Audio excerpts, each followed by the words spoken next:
Once upon a midnight dreary, while I pondered, weak and weary, over many a quaint and curious volume of forgotten lore, while I nodded, nearly napping, suddenly there came a tapping, as of someone gently rapping at my chamber door. "'Tis some visitor," I muttered, tapping at my chamber door, "only this and nothing more." Ah, distinctly I remember it was in the bleak December, and each separate dying ember wrought its ghost upon the floor. Eagerly I wished the morrow, vainly I had sought to borrow from the book's surcease of sorrow, sorrow for the lost Lenore, for the rare and radiant maiden whom the angels name Lenore, nameless here forevermore. And the silken, sad, uncertain rustling of each purple curtain thrilled me, filled me with fantastic terrors never felt before, so that now, to still the beating of my heart, I stood repeating, "'Tis some visitor, entreating entrance at my chamber door, some late visitors, entreating entrance at my chamber door. That is it, and nothing more." Presently my soul grew stronger, hesitating then no longer. "Sir," said I, "or madam, truly your forgiveness I implore, but the fact is I was napping, and so gently you came rapping, and so faintly you came tapping at my chamber door, that I scarce was sure I heard you." Here I opened wide the door, darkness there and nothing more. Deep into that darkness peering, long I stood there wondering, fearing, doubting, dreaming dreams no mortal ever dared to dream before, but the silence was unbroken, and the stillness gave no token, and the only word there spoken was the whispered word, "Lenore." This I whispered, and an echo murmured back the word, "Lenore!" Merely this and nothing more. Back into the chamber turning, all my soul within me burning, soon again I heard a tapping somewhat louder than before. "Surely," said I, "surely that is something at my window lattice. Let me see then what threat is, and this mystery explore. Let my heart be still a moment, and this mystery explore. 'Tis the wind and nothing more." Open here I flung the shutter, when with many a flirt and flutter, in there stepped a stately raven of the saintly days of yore.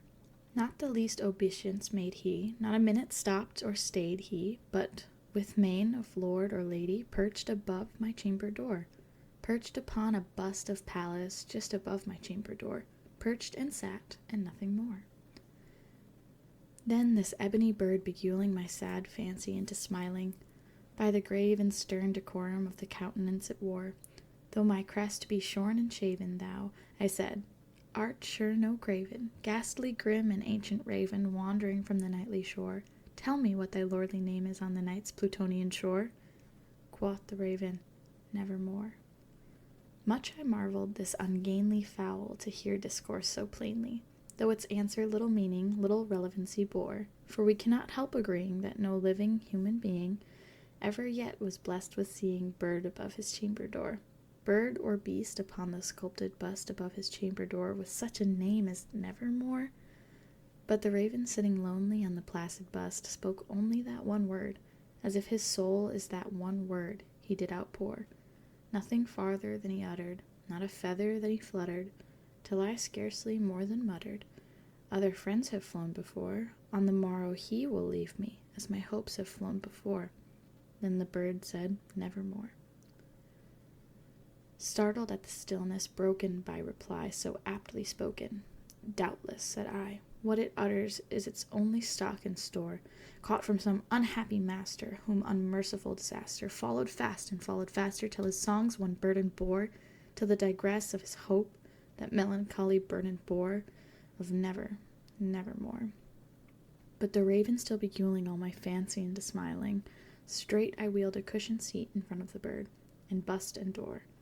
Then upon the velvet sinking, I betook myself to linking fancy unto fancy, thinking what this ominous bird of yore, what this grim, ungainly, ghastly, gaunt, and ominous bird of yore meant in croaking "Nevermore."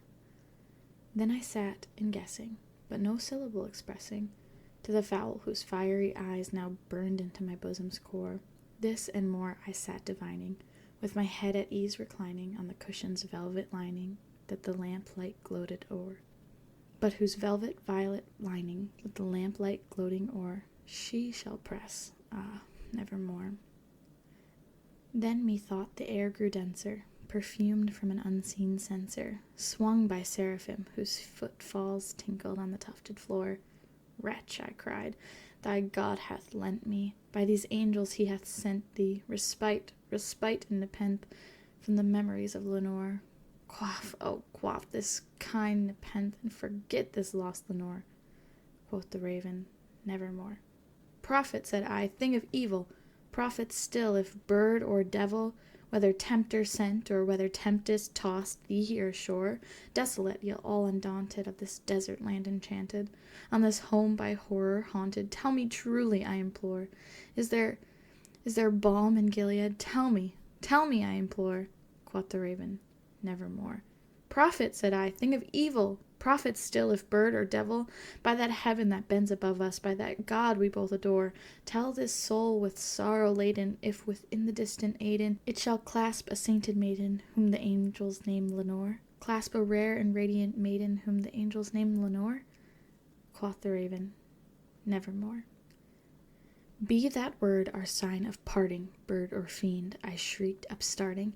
Get thee back into the tempest and the night's Plutonian shore. Leave no black plume as a token of that lie thee soul hath spoken. Leave my loneliness unbroken. Quit the bust above my door. Take thy beak from out my heart, and take thy form from off my door. Quoth the raven, nevermore. And the raven, never flitting, still is sitting, on that pallid bust of Pallas just above my chamber door, and his eyes have all the seeming of a demon's that is dreaming, and the lamplight o'er him streaming throws his shadows on the floor, and my soul from out that shadow that lies floating on the floor shall be lifted nevermore.